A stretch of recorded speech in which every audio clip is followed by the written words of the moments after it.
नमस्कार दोस्तों, स्वागत है आपका टीएनएस के स्पेशल शो में। और हमने देखा कि दुनिया में कई जगहों पे वॉर अभी भी चल रहा है। रशिया यूक्रेन का वॉर अभी बंद नहीं हुआ है। ईरान, अमेरिका और इज़राइल का वॉर भी चल रहा है।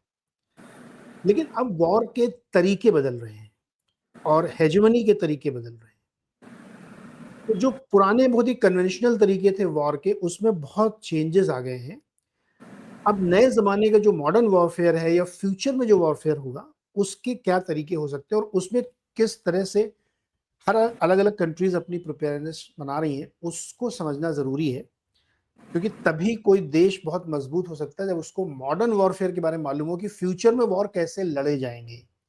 अभी बहुत ज़्यादा टेरिटोरियल वॉर का ज़माना रह नहीं गया कि आप किसी के देश में घुस के टैंक चला देंगे, सिर्फ गॉन डेज़। तो नए ज़माने के वॉरफेयर क्या है, उसको समझने के लिए आज हमारे साथ बहुत ही खास दोस्त है मेरी, कृति उपाध्याय, जो अमेरिका में रहती हैं और इंडस टेक नाम का एक वेंचर चलाती हैं, साथ ही हेरिटेज में विजिटिंग फेलो हैं और डिफेंस इनका बहुत ही कोर एरिया जहाँ पे एडवाइस भी करती हैं और बातचीत भी करती हैं और समझती हैं। कई सारे इनके आर्टिकल्स हेरिटेज में आपको पढ़ने को मिलेंगे। तो मैंने भी एक आर्टिकल पढ़ा, तो मैंने सोचा कि इनसे बात की जाए कि जो दुनिया में युद्ध हो रहे हैं सारे या आने वाले समय में होंगे, कैसे होंगे, क्या उसकी तैयारी है, खास तौर पे इंडिया किस तरह से अपने को तैयार करे, किस-किस के साथ कोलैबोरेशन होते हैं, बहुत सारे सवाल होंगे, हम लोग बातचीत करेंगे। तो कृति, बहुत-बहुत स्वागत है आपका हमारे इस शो में। एकदम गपशप वाले मोड में हम लोग बातचीत करेंगे।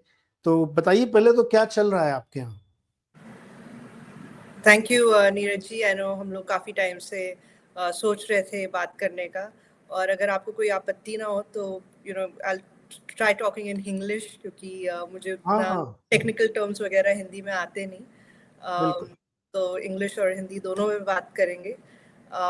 तो मैं तो वॉशिंगटन डीसी में हूँ अभी। यहाँ पे समर का टाइम चल रहा है, so it's relatively slow period in DC, it's chill period in DC. Usually अगस्त में सब लोग या तो छुट्टी पे होते हैं या कुछ ना कुछ कर रहे होते हैं, ज़्यादा काम नहीं करते। So August is a very relaxed and chill period in DC. It's one of the वाह! nicest time to be in DC. So that's what's happening, and much like India, यहाँ पे भी अभी इस वीकेंड से काफ़ी बारिशें हो रही हैं। मेरी मम्मी बता रही थी कि दिल्ली में भी काफ़ी बारिश हो रही है। So not too different from India really. Mumbai में भी बहुत बारिश हो रही है, खूब, Yeah, रोज़ होती रहती है। yeah. Mumbai is और known for its rains and या एक्चुअली वो वाला स्पेल निकल गया जब कंटिन्यूअस 10-12 डेज़ होती है, वो वाला स्पेल शुरू में आता है, वो चला गया। अब दिन में होती है लेकिन बीच-बीच में रुकती रहती है। बट और बहुत कुछ देश में चल रहा है, दिल्ली में चल रहा है, इधर-उधर चलता ही रहता है। आजकल कुछ ज़्यादा ही yeah, चल रहा है। absolutely. तो हम आपसे ये समझना चाहते हैं कि पहले तो हमें बताइए कि जो इस वक़्त दुनिया में अलग-अलग जगहों पे वॉर हो रहे हैं, Yeah. उसका नेचर क्या है? वो किस तरह के वॉर्स हैं? क्या आपकी स्टडी क्या कह रही है? So I think पहले जब रशिया यूक्रेन वॉर हुई, तब हुँ, we felt, we saw that we have to reassess a lot of the lessons and the way that we saw the modern warfare. क्या हुआ था कि गल्फ वॉर के बाद there was an understanding कि अब जो भी wars होंगी उसमें stealth और precision weapons बहुत यूज होंगे। ये समय था जब SR-17 ब्लैकबर्ड आया था, जब B-2 bombers का बहुत यूज हुआ था, and stealth and precision strikes became very important, and there was a reason for that, because आप जब देखें गल्फ एरियाज में जब भी वॉर हुई तब वहाँ पे उतना डिफरेंस नहीं था सिविलियन एरियाज और मिलिट्री एरियाज में। तो कोलैटरल डैमेज को मिनिमाइज करने के लिए you needed precision weapons, because you didn't want those weapons going and harming civilian facilities. And many times, the bad guys over there actually sought refuge in civilian facilities. So you had to be very, very sure that what you were striking were actually terrorist camps or, camps of these bad guys that we're referring to. Secondly, stealth also, because a lot of the time you had co-opted those communities. So anytime there was something happening, you don't want your adversary to know that they're going to be striked or there's something incoming. So precision and stealth became sort of, you know, the mainstay, and everybody thought this is how modern warfares are going to be like. At that time too, you were, you know, seeing some use of drones and so on. That was the first time that we first started using video game warfare, right? Hmm, And the whole premise of this was कि systems जो होंगे, weapon platforms जो होंगे, they'll be really, really expensive. So you'll be using fewer systems, but it'll be very, very expensive systems. And artillery, जो कि you know ज़्यादातर land warfare में use होती है. Artillery, अगर आप normal लोगों को बोलेंगे तो you know they'll think of those cannons and those Hindi में क्या बोलते हैं उसे तोपें गोले, वगैरह, तो right? पतगोला, yeah, Gola barud, yeah, gola barud to, you know, तो anyway, तो any munitions are gola barud in a way. तो उस हिसाब से लोग समझते हैं, right? तो जैसे हमारे यहाँ इंडिया में भी काफ़ी artillery systems हैं, Indus है, Arjun है, you know, globally you have artillery systems.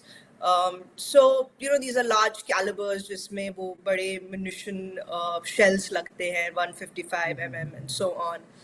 So it was thought कि ये अब पुरानी चीजें हो गई हैं, अब ये अब उतना यूज नहीं होंगी, and ज़्यादातर war जो होगी वो non contact warfare होगी, जिसमें बहुत high caliber systems, not caliber not as in like the munition caliber, but like high capability systems जिसमें बहुत R&D हो, बहुत expensive हो, वो use होंगे. But I think the first thing that we saw in Russia-Ukraine war was that it was because it was a war of attrition, and increasingly wars are becoming war of attrition. So war of attrition क्या है? War of attrition है कि कौन सबसे ज्यादा इस war को झेल सकता है, राइट? क्योंकि वॉर अब ये नहीं होता कि चलो 3-4 दिन हुए, वॉर खत्म हो गई, आप जीत गए, आप हार गए, या कुछ दिनों में, कुछ हफ्तों में खत्म हो गई वॉर, जैसे पहले होती थी. अब जो है वॉर इज, यू नो, जो हमने ऑपरेशन सिंदूर वगैरह में भी सुना, fog of war, you know, delayed war की चली जा रही है कई दिनों तक, और इस वॉर ऑफ एट्रिशन में वो जीतता है या वो जीत सकता है जो बहुत समय तक वॉर में रह सकता है, और बहुत समय तक वॉर में रहने के लिए आपको वॉर फ्यूल करने के पदार्थ या सिस्टम्स चाहिए, right? So that is what we mean by war of attrition. And in war of attritions, munitions made a comeback. And क्योंकि Russia-Ukraine war was also sort of a land war, क्योंकि दोनों आसपास ही हैं, you know, artillery became very important. और ये लोगों ने like industry में या वैसे सोचा नहीं था. हर किसी को लगा अब जो भी वॉर्स होंगी ज्यादातर stand off, non contact warfare होंगी, उतना आर्टिलरी का यूज नहीं होगा. But what we saw was that it was actually a return to, you know, the old ways of warfare, where you had a prominent use of artillery. And around this time, you know, we saw that stockpiles are absolutely important, something that you would have thought of in the olden days. तो पूरे Russia Ukraine war में, और तब से ही, क्योंकि उसके बाद भी कई वॉर्स रही हैं, ना कि बस ये रशिया यूक्रेन एंड या अभी जो ईरान इजराइल का कॉन्फ्लिक्ट चल रहा है, but also you know you had a lot of smaller once within the whole world.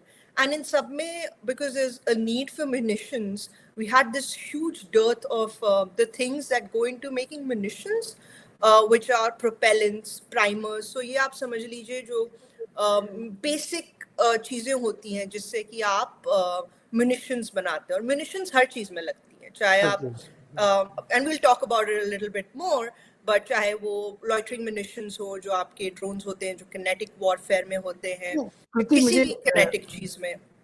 Before we go further, मुझे एक चीज ये समझाइए कि क्या अब ऐसा हो गया है कि by design, by default war बहुत प्रोलॉन्ग्ड हो गए हैं क्योंकि कंट्रीज की रेजिलियंस है? अब ये बाय टैक्टिक्स है या बाय डिफॉल्ट है कि लंबा युद्ध चलेगा ही चलेगा, 2 दिन में कुछ नहीं खत्म होता है? तो एक तो ये कि क्या ये क्यों हो रहा है, इतने लंबे युद्ध हो रहे हैं, क्या रेजिलियंस ज्यादा हो गई है? दूसरा, इतने लंबे युद्ध के लिए जो आप कह रहे हैं बार बार कि आपके पास इतना एम्यूनिशन, इतना एट्रिशन होना चाहिए, उसमें टेरिटोरियल वॉर तो हो नहीं रहे, कहीं पे सेना तो कहीं जा ही नहीं रही है, वो अपनी जगह से खड़े होकर एयर फेयर हो रहे हैं. क्या वो वाले वॉर की तैयारी पे ज्यादा पूरे वर्ल्ड का फोकस है, और क्योंकि लंबे युद्ध चलेंगे। Yes, I think standoff warfare is important, लेकिन I wouldn't say कि जो जो हम देखते थे कि जवान वगैरह जाना और वो वॉर होना, वो नहीं हो रही, क्योंकि अगर हम रशिया यूक्रेन में देखें तो there were a lot of casualties, there were a lot of soldiers who were involved in it. आप हमारी सीमाओं पे अगर देख लें तो हम लोग ऑफन चीज़ें मिनिमाइज, और ये ज़्यादातर LAC में ज़्यादा होता है जो चाइना साइड है, कि हम लोग it's sort of an understanding कि हम लोग वेपन्स नहीं यूज़ करेंगे, क्योंकि जब तक वेपन्स नहीं यूज़ करते हैं तब तक हम एस्केलेशन नहीं कर रहे। तो in a way it's like a non escalatory approach. तभी आप चीज़ें सुनेंगे कि लोग जो है डंडों से या फिर हाथापाई कर रहे थे, स्टोन्स यूज कर रहे थे। तो ये नहीं है कि उनके पास सिस्टम्स नहीं है, उनके पास बहुत अच्छे सिस्टम्स हैं, but that is an approach ताकि आप एस्केलेशन को कम करें, राइट? तो इसका कई चीजों में, so I would say two ways that at least I can think of. One is कि आप एस्केलेशन कम करने के लिए, जो कि हम लोग इंडिया में बहुत देखते हैं, इंडिया चाइना के जो बॉर्डर है उस पर बहुत देखते हैं कि एस्केलेशन कम करने के लिए हम लोग जानबूझ के चीजें नहीं यूज करते, बिकॉज एक बार जब आपने बंदूक चला दी उसके बाद it then continues, then getting to a ceasefire is very difficult. And then secondly, जो land warfare है जहाँ पे आप borders वगैरह share कर रहे हैं, वहाँ पे तो you always do see some amount of tactical warfare happening. At the same time, I think drones and LMs are the element that you're seeing everywhere. So इसमें दो तरह की चीजें, एक है जो cheap first person view drones हैं, I think Pakistan ने उसका बहुत use किया, they use like around 600-700 that came into India, but or were very close to coming into India, but obviously we stopped them all through our air defense systems. And loitering munition India ने भी बहुत use किया, Harpy, Herops जो है, these are like huge, they fit into canisters that are like half a room big. They keep loitering, इसीलिए उन्हें loitering munitions बोलते हैं, 7-8 घंटे तक loiter करते रहेंगे, and then they are like the suicide drones. They'll just go in, they're one time use only, but they can make a huge amount of damage. So loitering munitions बहुत use हुए, दोनों Russia Ukraine और Israel Iran में बहुत use किए जो ये Shahid drones हैं, which are very cheap. उनकी efficiency भी it's like 10-15%, but the fact कि वो इतने cheap हैं, right, like the average price is $35,000, so I think you would know the math better, like 37-40 lakhs, right? That's a very cheap LM. They were used in both, in Russia, Ukraine. So Russia used these Iranian made, and then Iran used them, and then actually the US reverse engineered them, made them better, and made Lucas. Lucas का full form अभी मुझे याद नहीं आ रहा, but they made these low cost Lucas which are actually based on the Iranian Shahids, but in Shahid drone जो है उसकी range होती है 1,000-2,500 kilometers, Lucas की about 1,000 kilometers है, लेकिन उसकी efficiency बहुत high है, क्योंकि शाहिद की बस 10-15% है। तो I think drones and these FPV cheap drones, India भी अभी बहुत यूज कर रहा है इसे, हर जगह इसका यूज हो रहा है। यूएस में तो अभी पूरा का पूरा एक ड्रोन डोमिनेंस प्रोग्राम है। अभी कुछ हफ्ते पहले ही एक स्टार्टअप को ऑलमोस्ट $500 million का ऑर्डर मिला just to make these FPV drones. These FPV drones are like even cheaper, right? तो usually क्या होता है कि they try to make them in like $4-5 हज़ार, so 5-6 लाख के बन जाते हैं। और इनका you can use them, these cheap drones are used for kinetic and non-kinetic both purposes. So non-kinetic purpose हो गए जैसे कि ISR, intelligence, surveillance, reconnaissance, या फिर इस पे एक छोटा सा कोई payload डाल दो, it's usually a very small payload, and use it for kinetic purposes. So I think you see that there is definitely a move towards munitions, but you are also seeing both standoff as well as tactical warfare continue depending on which region you are in. Okay, so quantity के साथ साथ आपको quality तो चाहिए ही, लेकिन quantity ज्यादा, क्योंकि prolong war में बहुत सारे ड्रोन आपको चलाने हैं, तो उतना मास प्रोडक्शन चाहिए आपको, तो हर कंट्री की उतनी प्रिपेयर्डनेस चाहिए। इंडिया स्पेसिफिक में कितनी प्रिपेयर्डनेस है हमारी इस सेंस में, एयर वॉरफेयर में हम कितने ज्यादा प्रिपेयर्ड हैं in terms of drones and quantity? So India के अगर देखा जाए तो जो भी मेन एडवर्सरीज हैं वो दोनों बॉर्डर पे हैं. एक तरफ हो गया चाइना, एक तरफ हो गया पाकिस्तान. ज़्यादातर हमारी जो भी कॉन्फ्लिक्ट्स या वॉर्स रही हैं वो इन दो एडवर्सरीज के साथ रही हैं. इसमें एटलीस्ट हम जो ऑपरेशन सिंदूर को देखते हैं या उससे पहले देखते हैं, with Pakistan it's mostly been like air raids and air to ground operations, right? So we've actually been using a lot of precision systems. So अभी आप ऑपरेशन सिंदूर में ज़्यादातर क्या यूज़ हुआ? हमने हैमर स्कैल्प मिसाइल्स यूज़ की जो कि फ्रेंच मिसाइल्स हैं. These were sort of docked onto the Rafale aircrafts, which are again French. हमने सर्विलेंस के लिए PATIs काफ़ी यूज़ किए, which are American systems by the way. ज़्यादातर मैरिटाइम सर्विलेंस के लिए यूज़ होते हैं, लेकिन हमने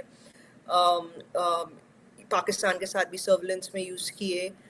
We used BrahMos, which are Russian and Indian JV, and और क्या यूज़ किया हमने? So these were the main systems we used, and I think the main thing that really helped us in Operation Sindoor were our air defense systems. Kyunki there were a lot of cheap drones that were coming in from Pakistan, and a lot of people say a lot of them were actually Chinese drones that were coming in, and our air defense systems did a good job of preventing them. जहाँ तक stockpiles की बात है, तो I think that is something India really needs to look into. To have stockpiles, to maintain stockpiles, to have a nation-based program to have stockpiles.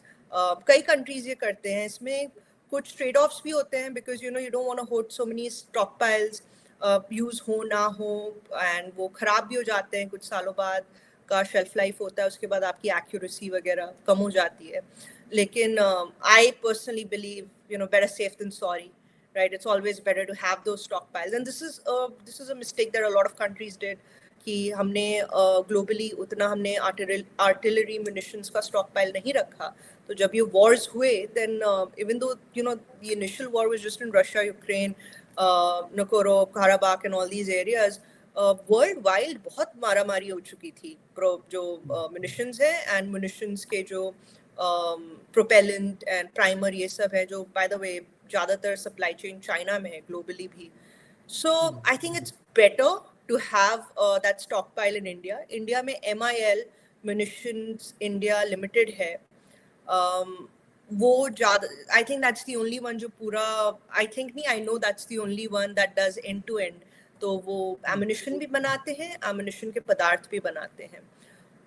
अभी कुछ companies आई हैं जो ammunition बना रही हैं, ज़्यादातर टेस्टिंग स्टेज में है या ज़्यादातर एक्सपोर्ट कर रही हैं.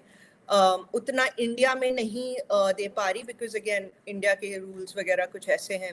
आपको यूजुअली NOC लेना पड़ता है MIL से before you can at least that was the system for some time, and then the government came in, they've done some reforms, but usually अभी भी उतना procurement हमारा private companies से नहीं हो रहा. और private companies जो बेसिक इनपुट्स हैं वो तो कोई बना ही नहीं रहा है MIL के अलावा. तो आई थिंक वहाँ पे हमें इन्वेस्ट करना चाहिए, जो कि again I keep going back to this, propellant की फैक्ट्री डालो, राइट, प्राइमर की फैक्ट्री डालो, इस पे ज़्यादा हमें फोकस करना चाहिए. So, अभी एक क्वेश्चन और लेते हैं इस पे हम, उसके बाद फिर इंडिया स्पेसिफिक को बात करेंगे. क्या AI ने पूरे सिस्टम को एक तरीके से चेंज कर दिया है? और ड्रोन की इंपॉर्टेंस हम आप बता ही रही हैं इसमें. हम लोग इस पे कितना काम कर पा रहे हैं स्पेसिफिकली इंडिया, क्योंकि हमारा कोर नहीं है AI, लेकिन AI का इस्तेमाल हो रहा है ड्रोन में, क्योंकि इतना प्रिसीजन टारगेटिंग करनी है आपको, तो वो चाहिए आपको, जैसे पैलेंटियर ने आपके यहाँ किया है ना. तो हम उस पे अभी मतलब नॉट ओनली स्पेसिफिक इंडिया, कितना बड़ा ये गेम चेंज हो रहा है through AI, and who is leading? US is definitely leading, no qualms about it, both on the commercial side and on the military side. Commercial side अगर आप देखेंगे, सबसे पहले जो LLMs आए वो US से आए, right? जो पूरी research हुई है जिसके पीछे LLM वगैरह गए हैं, that came from American scientists and American innovators, even though a lot of them were actually immigrants, but then, you know, they're Americans. They became Americans eventually. There's one, notably, there was one from of Ukrainian origin, if I'm not wrong. There's another one who's actually of Indian origin. But you know, a lot of this research happened in America. The first LLMs emerged in America. Military AI में जो जिसकी आप बात कर रहे हैं, Maven Smart System जो US का है, जो Palantir ने बनाया है, and बाकी companies भी उसमें involved हैं. That came out of the US, and I think उसका एक reason है, because जितना R&D पे focus और जिस तरीके से civil military fusion इनोवेशन में जो अमेरिका में होता है वो वर्ल्ड में कहीं नहीं हो सकता. China is also leading, but देखिए चाइना जो भी कर रहा है अभी, to a large extent it is derived from what US and other US countries like US have developed, because as you know this, and this is something that I'm not just saying in a conspiracy, there's like enough evidence on this. There's even a good book written by a former CIA director on exactly this topic, that how a lot of the Chinese technologies are actually based on, you know, the Chinese literally, you know, चोरी कर लेते हैं US से वो सारी technologies, right? उनके चाहे वो aircraft हो. अभी आप इस हफ्ते ही देख लीजिए, इतनी सारी न्यूज़ जो आ रही है कि कैसे चाइनीज़ ने एंथ्रोपिक और ओपन एआई के ओपन मॉडल्स को यूज़ करके अपने LLMs को इम्प्रूव किया. और अगर आप मेवन स्मार्ट सिस्टम तो देखें तो यू नो अच्छी टेक्नोलॉजीज एक नीड से इवॉल्व होती हैं. तो जब आप पूरी हिस्ट्री देखेंगे मेवन स्मार्ट सिस्टम की, दे केम फ्रॉम अ नीड की अच्छा अब हमें इतनी 2017 के करीब इट स्टार्टेड ऑफिशियली कि इतनी सारी ड्रोन फुटेज आ रही है, हम इसे कैसे एनालाइज करें. एक ह्यूमन अगर बैठेगा तो उसे मतलब सालों साल लग जाएंगे, और कितने सारे लोग कितने साल फिर भी हम नहीं कर पाएंगे.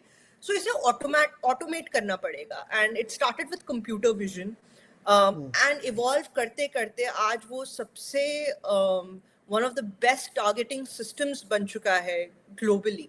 अगर हम ईरान और इजराइल वाला कॉन्फ्लिक्ट, यूएस इजराइल वाला कॉन्फ्लिक्ट देखें, ऑपरेशन एपिक फ्यूरी, तो उसमें अगर आप टारगेटिंग देखेंगे तो इस लेवल का हमने इस लेवल का हमने कभी भी नहीं देखा है मोमेंटम, राइट. तो ऑपरेशनल टेम्पो हम लोग बोलते हैं. आप सोचिए कि पहले 12 घंटे में उन लोगों ने almost 900 and with in the first 24 hours more than 1000 strikes की हैं. तो एक ह्यूमन के लिए तो it's absolutely impossible, right. So the fact that they can you know take sensor feeds from drones, your various systems, you know, your ships, your radars, your satellites, your AIS, उसके अंदर जो human जो भी you know human intelligence वाली reports हैं, हर चीज को लेके they can tell you this is exactly where your adversaries are and this is where you should target. This is what you should use in your targeting. So the Maven smart system, there's nothing like it globally. India में वो operational tempo नहीं है अभी, because उसकी ज़रूरत भी नहीं पड़ी. अगर आप ऑपरेशन सिंदूर में देखेंगे तो हमने ज़्यादा से ज़्यादा 9 strikes की थी, right? जो main strikes थी, those were 9 strikes because we were like कि ये terrorist camps हैं, ये जगह हैं, हमें यहाँ पे करना है, strike करना है. And also ये बात भी सच है कि उस लेवल का सिस्टम अभी हमारे पास नहीं है. Yes, we're making it. We have various systems that we're using, जहाँ पे हम लोग बहुत सारी सेंसर फीड्स को एक प्लेटफॉर्म पे लाते हैं, एक कॉमन ऑपरेशनल पिक्चर देखते हैं, और फिर you know we can figure out where we want to focus. But उस लेवल का ऑटोमेटेड टारगेटिंग नहीं है इंडिया में. हमने एक चीज देखी कृति की, बहुत तेजी से पिछले 3-4 सालों में दुनिया बदली है. और जैसे अपने यहाँ कहते थे ना कि लड़ाई करो या ना करो, कट्टा रखना है आपको, मतलब बंदूक गन आपके पास होनी चाहिए, लड़ाई हो ना हो, वो आपके लिए एक डिफेंस का तरीका हो गया. लास्ट 3-4 इयर्स में पूरे वर्ल्ड में यही हो रहा है कि आपका वॉर किसी से है नहीं है, ये it's a different thing, but you need to be very prepared. तो यूरोप अपनी जीडीपी का 5% खर्च करेंगे, इंडिया भी बहुत करा है, खासतौर पे जब से मोदी जी की गवर्नमेंट आई तो उन्होंने डिफेंस में बहुत फोकस किया है। मैं क्वेश्चन मेरा ये समझना चाह रहा हूँ कि लास्ट 5-7 ईयर्स में, 10 ईयर्स मान लीजिए, जब से गवर्नमेंट नई आई, डिफेंस फोकस हुआ, क्या क्या चेंजेस आपने देखे हैं और क्या प्रिपेयर्डनेस हमने देखी है? एक तो मेरे को इसको हमें थ्रेडबेयर में समझाइए। दूसरा, सेकंड पार्ट इसका क्वेश्चन है कि क्या हम कोलैबोरेशन भी करें क्या मैन्युफैक्चरिंग के लिए यूएस जैसे बड़े देश के साथ, क्या जैसा जो मैन्युफैक्चरिंग में कोलैबोरेशन होना चाहिए? तो आई थिंक सबसे इम्पोर्टेंट चीज जो इस गवर्नमेंट ने की है, ना आई वाज ट्रैकिंग रिफॉर्म्स, मेरी जो सेकंड जॉब थी यूएस में डीसी में, मेरा पूरा काम ही रिफॉर्म्स को ट्रैक करना था। I was with CSIS, which is one of the prominent think tanks in Washington DC. Was working in Rick Grosso's team, and मेरा पूरा डे जॉब ही था रिफॉर्म्स को ट्रैक करना इंडिया के। तो इंडिया के वो रिफॉर्म्स जो कि इंडिया को एक मोर बिजनेस फ्रेंडली बनाते हैं। अगर आप याद करेंगे कि तो under the Modi government is initial years में ईज ऑफ डूइंग बिजनेस पे बहुत फोकस था। ऑलमोस्ट हर साल हम लोग देखते थे कि वर्ल्ड बैंक की ease of doing business rankings में अब हम कितना ऊपर गए। बहुत सारे रिफॉर्म्स आए, GST, IBC। I think IBC was the biggest one, वो भी मैंने बहुत कवर किया। FDI काफ़ी ओपन हुआ बहुत सारे सेक्टर्स में। एंड अभी आई वाज जस्ट सीइंग कि कुछ हफ्ते पहले इंश्योरेंस वगैरह में भी FDI पूरा इट्स बीन ओपनड, जो कि हम लोग लिटरली 6-7 साल तक सोच भी नहीं सकते थे कि ये होगा। अभी जो ये इन्वेंट्री बेस्ड मॉडल में हुआ है, जो कि this has been a big thing for US companies like Walmart and others. They had been hoping for this, pushing for these reforms for a long time. तो उस समय तो हम लोग सोच भी नहीं सकते थे कि ये रिफॉर्म्स आएंगे। I used to maintain this Modi reform score card when I was a fellow at CSIS। तो उसमें हम लोग 30 रिफॉर्म्स रखते थे, and we used to just see कि कितने इसमें हुए, कितने नहीं हुए। सो आई थिंक वो इस टर्म में उतना नहीं है, and I can understand why. But at least जो पहला टर्म था एंड पहले 2 टर्म थे, उसमें रिफॉर्म्स का बहुत फोकस था। एंड आई थिंक जो डिफेंस में सबसे बड़ी चीज इस गवर्नमेंट ने की है, वो ये है कि they opened it to the private sector, which was something that was missing. And that's why anybody who's looking at the Indian defense sector, I tell them to sort of to see this in perspective, कि आप वो नहीं expect कर सकते Indian defence sector से जो आप US वगैरह से एक्सपेक्ट कर रहे हैं, जिनका डिफेंस सेक्टर इतने टाइम से ओपन रहा है प्राइवेट सेक्टर के लिए, right? In a way it's been led by private sector, it's been incubated by the government, it's been VCs जो है यूएस में, वो आई डिफेंस के लिए। If one book I recommend is Power Law, or looking at some of the lectures in Stanford that talk about how the VC ecosystem came about, and it was all because of the defense industry. And it was patient capital चाहिए आपको इन industries में, क्योंकि time बहुत लगता है, gestation period बहुत बहुत लंबा है, और वो पेशेंट कैपिटल कुछ गवर्नमेंट दे सकती है, लेकिन सब गवर्नमेंट नहीं दे सकती, कुछ VCs वगैरह को भी डालना पड़ेगा। तो अगर आप उस ट्रिजेक्ट्री को जो 60-70 से आ रही है इंडिया से कंपेयर करेंगे, तो इंडिया का जो डिफेंस इकोसिस्टम, जो प्राइवेट इकोसिस्टम, बहुत नेसेंट है। एंड अभी भी हम लोग बहुत सारे रिफॉर्म्स उसमें कर रहे हैं। We are learning as we go. And it's a terrible thing to say, because despite working in the defense industry, and most of the people working in the defense industry are going to be anti-war. War is the last thing that anybody would want. You want to be prepared, but you don't necessarily want to go to war. But we do learn a lot from conflicts and wars as well. So I think Operation Sindoor के दौरान बहुत सारी industries ने बहुत कुछ सीखा. So I think one of the major reforms was obviously opening up the private sector, and then recently I think some that I see as being very very helpful to the industry, because this is a very nascent industry, are things like the DCPP project, so the development come production partnership DCPP, these DRDO projects, जहाँ पे DRDO कह रहा है कि हम लोग जो भी चीज़ें बनाते थे, अभी सारी जो मिसाइल्स इंडिया में बन रही हैं, प्राइवेट सेक्टर काफ़ी बना रही हैं, लेकिन वो सारी टेक्नोलॉजी उनने DRDO से ली है. So they start with like contract manufacturing कि भाई ये डिज़ाइंस वगैरह हैं, ये हम आपको IP दे रहे हैं यूज़ करने के लिए. ये वेंडर्स की लिस्ट है, कुछ वेंडर्स आपको वही स्टिक करने, कुछ वेंडर्स आप अपने देख लो, right? And then in a way contract manufacturing में आप बना रहे हो. एंड इसका ये है कि you only learn by assimilation, by doing things. तो आप पहले कॉन्ट्रैक्ट मैन्युफैक्चरिंग में बनाओगे, फिर आप उसमें इनोवेशन करोगे, धीरे धीरे करके आप अपना you'll be standing on your own feet. But we're still at that level where we're taking a lot of where it's very critical to take a lot of learnings from the public sector, and for the private sector to assimilate that and then take it forward. Another aspect is कि हम लोग अभी भी जो जैसे मैंने अभी भी आपको बोला, जो भी प्लेटफॉर्म्स मैंने सिंदूर में यूज किए वो या तो जॉइंट वेंचर में है, या फिर वो या तो हम प्रोक्योर कर रहे हैं या हम जॉइंट वेंचर में बना रहे हैं, राइट? अभी आप पूरा का पूरा अगर मैरिटाइम स्वीट देखें इंडिया का, तो पूरा अमेरिकन है ना. वे P8Is, सर्विलेंस एयरक्राफ्ट, अपना CJ-130s and everything, transport aircraft सारे अमेरिकन हैं. देन अपना जो ये बड़े सर्विलेंस ड्रोन्स होते हैं, रियली बिग वंस, जो मेल ड्रोन्स हम बोलते हैं, medium altitude drones, MQ-9Bs general atomic के हैं, राइट? जो भी हमारा सोनार्स, टोड अरे सोनार्स, या फिर हमारे जो सोनोबुईज हैं, सारे अमेरिकन हैं, अल्ट्रा मैरिटाइम, लॉकहीड मार्टिन, इन सब का.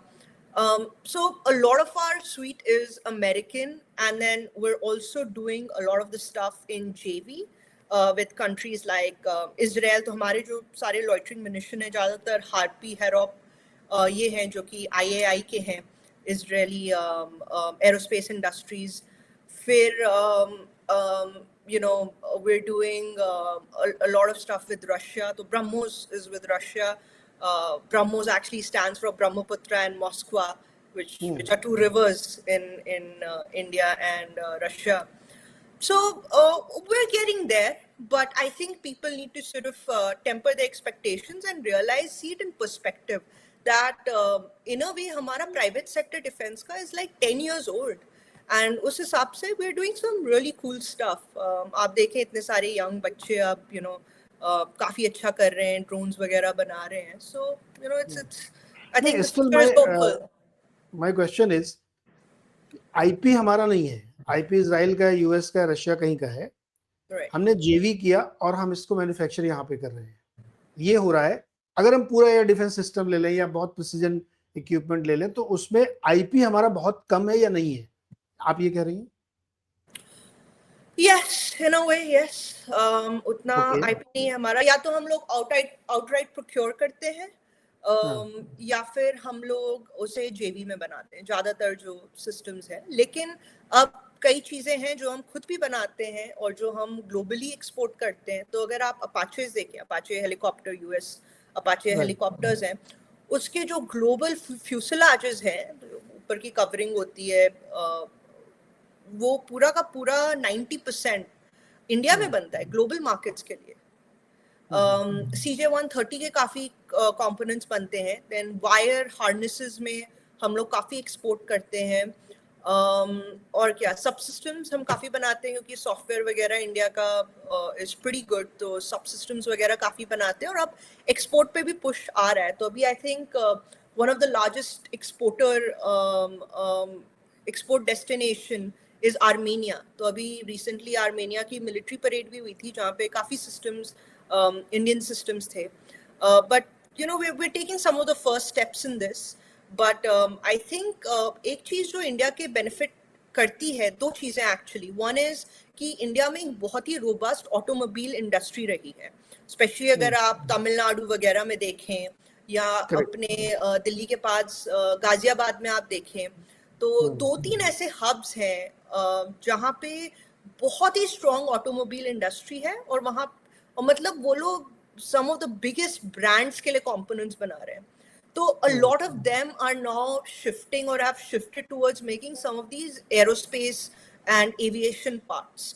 So एक वो है. दूसरा है कि बहुत बड़ा सॉफ्टवेयर इकोसिस्टम है, तो उसमें सिस्टम सब सिस्टम्स काफ़ी बनते हैं. So they also export a lot. And if you look at cumulative exports India के, ये PIB और डिफेंस मिनिस्ट्री इसे टाइम टू टाइम रिलीज करते हैं, या फिर जब लोकसभा के सेशंस होते हैं तब भी क्वेश्चन एंड आंसर्स में रिवील होता है. Then in fact at one point and for the longest time, अभी क्योंकि इतनी सारी प्रोक्योरमेंट्स आर्मीनिया से हुई है तो थोड़ा सा वो नंबर शिफ्ट हो गया है, लेकिन आप प्राइवेट इंडस्ट्री के अगर डिफेंस एक्सपोर्ट्स देखें तो US is one of the top destinations, which surprises a lot of people, right? But yes, अगर आप उसमें कहेंगे बहुत कटिंग एज चीजें हैं, then that would be a stretch. Most of it is components, right? Smaller components and so on. तो the point is कि there is that space to further develop this. एक चीज और, टेक्नोलॉजी चलिए हमने मान लिया कि आईपी हमारे पास नहीं है और बहुत ही कटिंग एज है तो लेना ही पड़ेगा, या हम जेवी में बना रहे हैं. जो उसके लिए इनपुट चाहिए, स्पेशलाइज मटेरियल्स, जैसे इंडिया में एक कंपनी है पीटीसी इंडस्ट्रीज, वो कुछ काम करते हैं, टाइटेनियम वगैरह कुछ बनाने की कोशिश करती है. मिधानी है, या इंडो एमआईएम, मिधानी गवर्नमेंट है, मिधानी गवर्नमेंट है, इंडो एमआईएम लिस्ट हुई है, या बहुत सारी ऑटोमोबाइल कंपनी जिनका आपने नाम लिया, आजाद इंजीनियरिंग है. ये सब लोग बहुत काम कर रहे हैं क्योंकि इनके पास वो हो सकता है. क्या इनपुट हमारे पास, इनपुट मटेरियल है हमारे पास, या वो हम इंपोर्ट करते हैं फिर हम आपका आईपी लेके बना के फिर बेचते हैं? तो अगर हम लोग इसकी बात करें, इंडिया के पास स्ट्रेंथ्स क्या है? इंडिया के पास काफ़ी स्ट्रेटेजिक रिजर्व्स हैं. अब उसे हम लोग उस लेवल तक माइन नहीं कर रहे हैं. जो हम क्रिटिकल मिनरल्स वगैरह की बात करते हैं तो India is amongst the top 5 if I am not wrong. in obviously China is the number 1, but India is amongst the top 5. But again, this is something worth looking into. But मैंने जो पहले थोड़ा बहुत इसमें देखा था, तो India में कुछ रिफॉर्म्स की जरूरत है जिससे ताकि they are able to mine more, because for the longest time only the public sector could mine these. Again, so that is one area, I think, critical minerals, strategic reserves, जहाँ पे India के पास potential है for sure. अगर हम लोग defence के inputs की बात करें तो जो भी a lot of these things, for example, have certain specialized manufacturing, right? तो जैसे कि अगर हम लोग देखें something as simple as carbon fiber, या फिर ग्लास फाइबर, ये सब चीज़ें हम इंडिया में बिल्कुल बना सकते हैं, और अब कई कंपनीज बना भी रही हैं इंडिया में. But I think again, it's not that difficult. It's just that you need more people to be making it. So we do have अभी एक दो कंपनीज हैं that I know myself जो कि ट्यूबिंग्स वगैरह, कार्बन फाइबर की tubings वगैरह बस इंडिया के लिए नहीं, वो लोग एक्सपोर्ट भी करते हैं. So they're actually exporting to globally to some of the other countries as well. But at the same time, I think वो उतना हमारा मैन्युफैक्चरिंग बेस उतना नहीं है. सेकेंडली जो मोर स्पेशलाइज्ड चीज़ें हैं, जैसे कि अब हम लोग रेडार्स वगैरह, सीकर्स की बात करें, तो अब इसमें बहुत ज़्यादा R&D लगता है, राइट? अगर आप सीकर्स वगैरह बनाना चाहते हैं या आप radars वगैरह बनाना चाहते हैं, you need to put in a lot of money. You need to have a long gestation period. You need to have patient capital. तो I think that is something, R&D में हम लोग बहुत पीछे हैं. And that is the main, अगर हम देखें कि why China is doing so well or US is doing so well, it's because they are giving a lot of focus into R&D. China ने 10-15 साल एकदम चुपचाप अपना काम किया, राइट? चलो उसने चोरी से किया, जो भी किया, those are ethical questions that nobody would agree with. But having said that, उन्होंने अपना पैसा भी बहुत डाला, and they were not afraid to fail. हमारे यहाँ काफी चीजें जो है, and you can't blame the military because the military needs things, they needed those things yesterday. So a lot of the things are like कि चलो हम लोग emergency procurement में ले लेते हैं, अभी procurement में ले लेते हैं, जो भी available है उसे ले लेते हैं.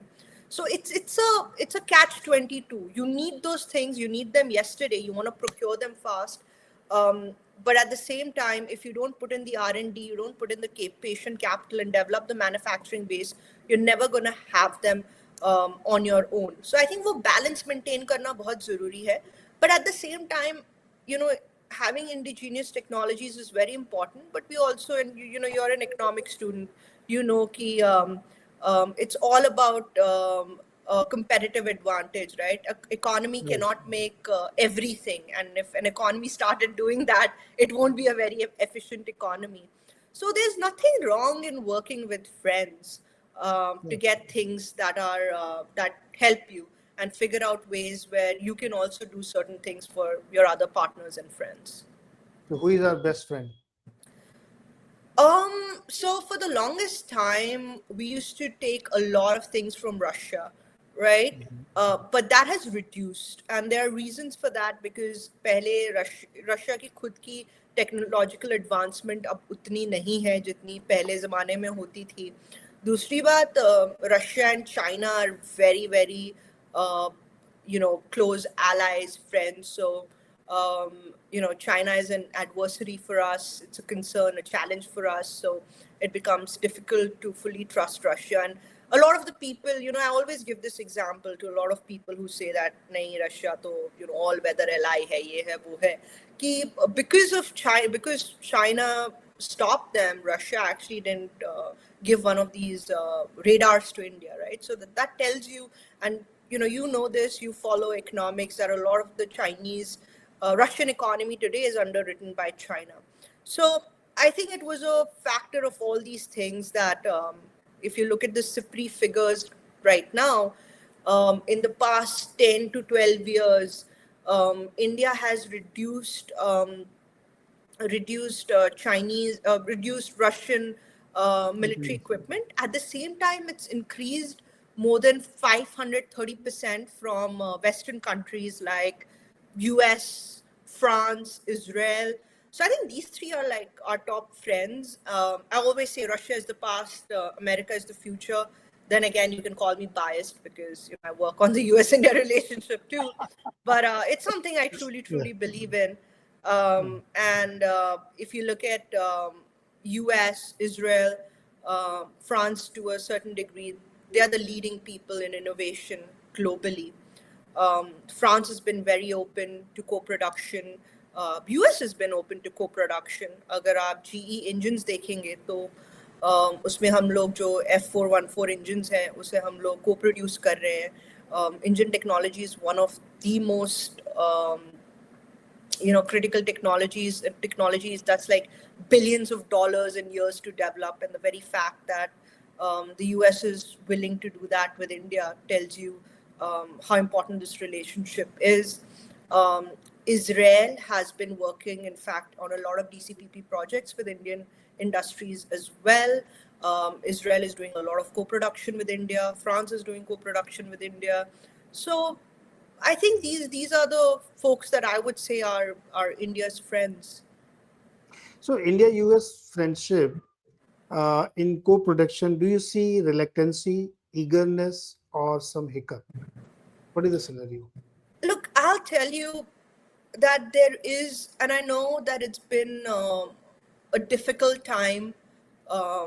Many would say it has been a difficult time for the partnership, but at the same time, if you look at the defense partnership, even in the past year or two, it's been going great, right? अभी इसी साल हमने EP में Javelin और Excalibur खरीदा, मतलब उसका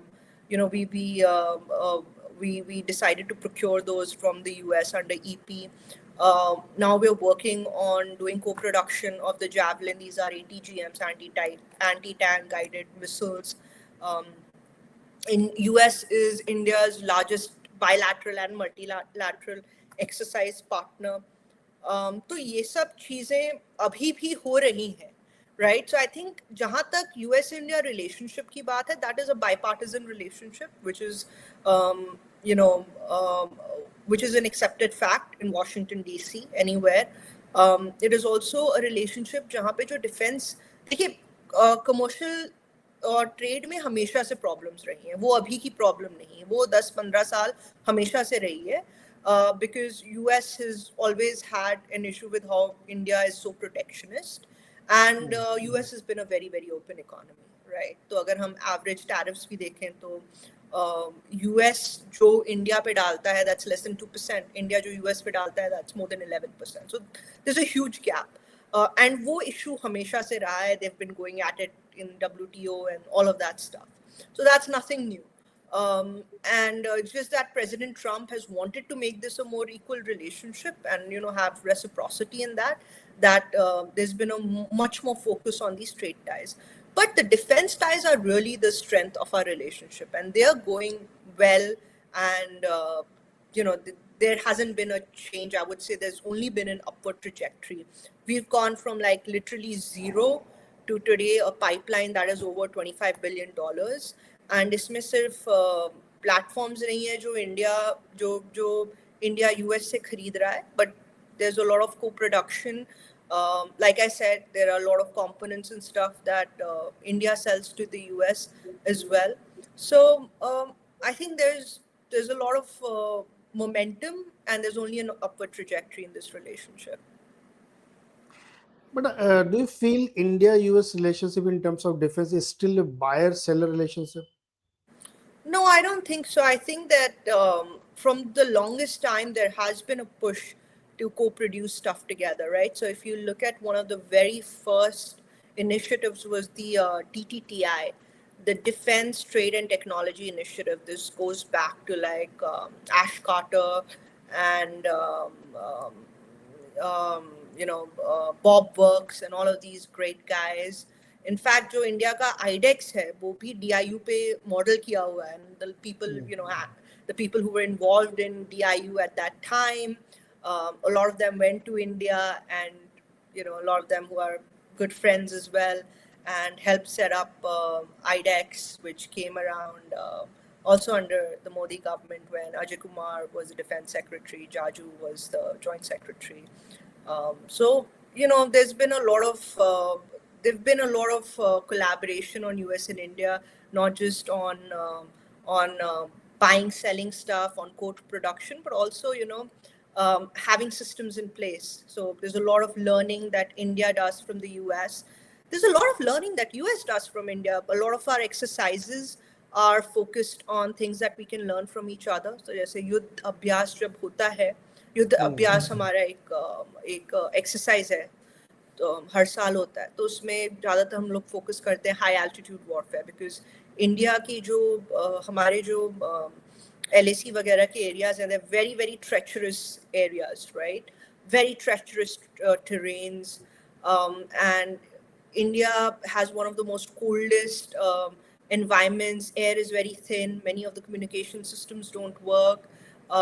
So the US learns a lot from India in those high altitude warfares. They come, we do exercises here and near the Ladakh areas and so on. Then we go and do that in Alaska.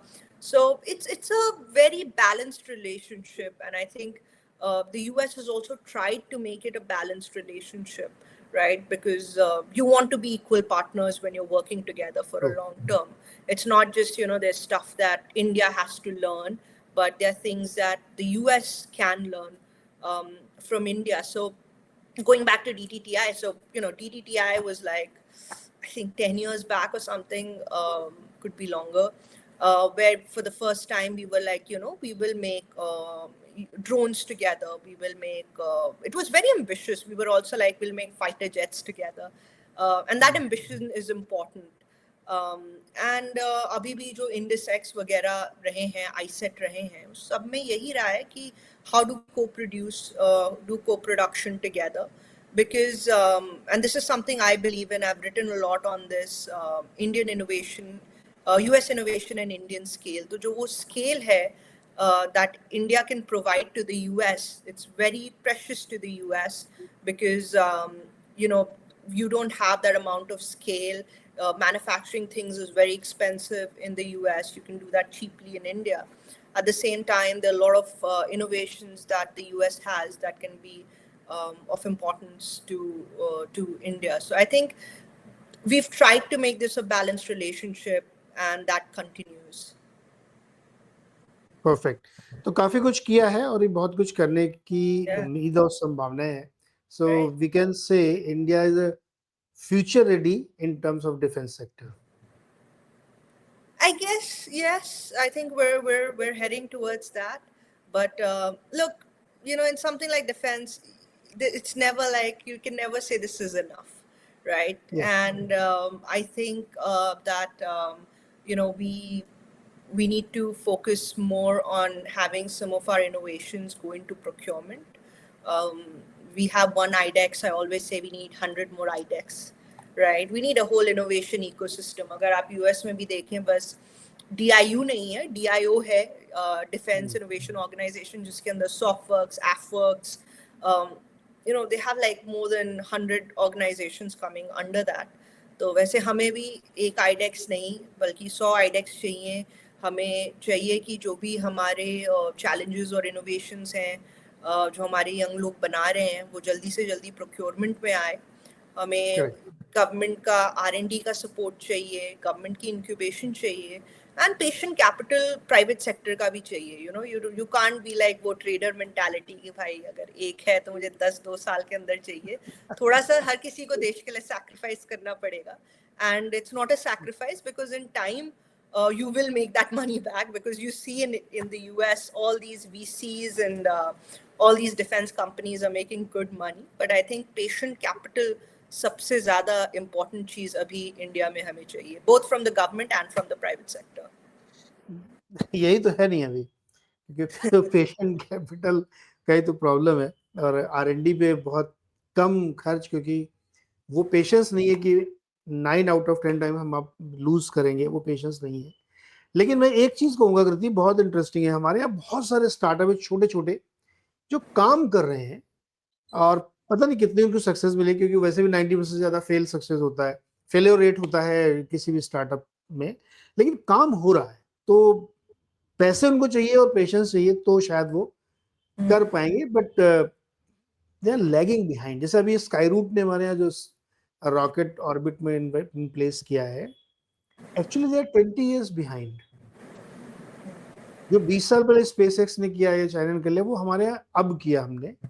लेकिन thank God कि चलो किया, तो हमने शुरू किया उसके। तो आप सही कह रहे हैं कि पेशेंस चाहिए, कैपिटल चाहिए और फोकस चाहिए, और टेक्नोलॉजी को लेने में कोई हिकअप नहीं होना चाहिए। लीजिए, इसको डेवलप करिए और फिर सेल्फ रिलायंट भी बनिए, तो बहुत अच्छी बात है। Thank you so much. अच्छा, इसमें बड़ी मजेदार बात है कि डिफेंस सेक्टर भी हम लोगों का राइज कर रहा है, लेकिन शेयर मार्केट वाले डिफेंस शेयरों में बहुत पैसे बनाए लोगों ने उन स्टॉक्स में बहुत तेजी आ गई। Yeah, because I think globally अभी क्या हुआ है, because इतनी wars वगैरह हुई हैं कि डिफेंस स्टॉक्स हर जगह they've been rising up, and अच्छी बात है। लोगों को लगना चाहिए, देखो this is why you should be putting money behind defense stocks, because देखिए डिफेंस का इंडस्ट्री ऐसा है कि आपको एक ऑर्डर मिलने में आपको 10 साल लग जाते हैं, लेकिन जब वो एक ऑर्डर मिल गया and if it's a platform, a system that's doing well, फिर आपको रिपीट ऑर्डर्स आएंगे, और फिर इंडिया ही क्या, आपको ग्लोबली भी आएंगे, राइट? तो बस पेशेंस की जरूरत है, and once you have that patience, it's definitely gonna pay off if it's a good system. हाँ, क्योंकि वेंडर बार बार लोग चेंज नहीं करते, वो एक बार जो रिलेशनशिप डेवलप होती है वो चेंज नहीं होती, बस एक बार बनाने की देर है। आपको कितना समय बनाने में आपको लगता है ट्रस्ट और डेवलप करने? इंडिया में तो हम लोग बहुत फोकस देते हैं इसे ऑपरेशनल हिस्ट्री और बैटलफील्ड एक्सपीरियंस को। तो इट्स वेरी इंपॉर्टेंट कि वी विल ऑलवेज, जो हमारे जो भी यूजर्स हैं इंडिया में, दे ऑलवेज गिव, वो ज़्यादातर प्राथमिकता इसी को देते हैं कि ये सिस्टम जो है कितनी बार ये बैटल टेस्टेड हो चुका है, कितना इसका ऑपरेशनल हिस्ट्री है, जितना ऑपरेशनल हिस्ट्री हुआ उतना बेहतर है। तो एक बारी अगर सिस्टम स्टिक हो गया तो it always sticks, right? So it's like, अगर आप देखें तो you'll always see the same companies, जो भी बिग कंपनीज हैं, उनके वही सिस्टम्स आते रहते हैं। Very true. बड़ी इंटरेस्टिंग चर्चा, और डिफेंस एक ऐसा सेक्टर है जिसमें अब बहुत सारे लोगों की बहुत इंटरेस्टिंग स्टोरीज हैं, इंडिया की, ये यूएस की, और लोग सुनना भी चाहते हैं क्योंकि ये राइजिंग सेक्टर है, इससे सनराइज सेक्टर इन इंडिया। तो इसमें हर तरह के लोगों का बहुत इंटरेस्ट है और हमने बहुत सारी बातें की, बहुत सारी चीज़ें नई समझी और सीखी हैं, तो लोगों को पसंद भी आएंगी। और अगर आप और डिटेल में पढ़ना चाहते हैं तो आप कृति के लिखे हुए बहुत सारे आर्टिकल्स हैं जो हेरिटेज में जाके आप पढ़ सकते हैं अगर आपकी दिलचस्पी डिफेंस में है। तो वो हेरिटेज एक के अलावा भी आई राइट फॉर इंडियन, मैंने इंडियन अच्छा, एटलीस्ट इंडियन उसके लिए भी लिखा हुआ है, प्रिंट, हिंदुस्तान टाइम्स, ग्लोबल, इसके लिए करेक्ट। डिप्लोमैट, स्टिम्सन वगैरह, काफी लिखा हुआ है। तो you know just if you just Google Kriti Upadhyay तो काफी राइटिंग्स मिल जाएंगी। एंड ज्यादातर मैंने डिफेंस भी लिखा है क्योंकि वही मुझे आता है, तो यूएस इंडिया डिफेंस उसी पे सब कुछ लिखा हुआ है। ये भी अच्छी बात है कि आपने डिफेंस सेक्टर की से यूनिक कि आपने डिफेंस को चूज किया और उसमें बहुत अच्छा काम कर रहे हैं आप। तो थैंक यू सो मच कृति, बहुत इंटरेस्टिंग चर्चा थी। अब फिर आप कुछ नया आर्टिकल लिखेंगे तो हम लोग उस पर फिर बातचीत करेंगे। You want to say something? No, I'm good. Thanks for having me. Okay, so और भी कुछ नई चीजें आएंगी तो हम लोग उस पर बात करेंगे। कोई नया आर्टिकल हो गया, कोई नई रिसर्च हुई, कोई नया डेवलपमेंट हुआ तो उस पर डेफिनेटली हम लोग बातचीत करें क्योंकि ये एक सेक्टर देश प्रेम वाला भी है क्योंकि डिफेंस में लोगों को बहुत इंटरेस्ट रहता है कि देश में क्या क्या हो रहा है। Thank you so much.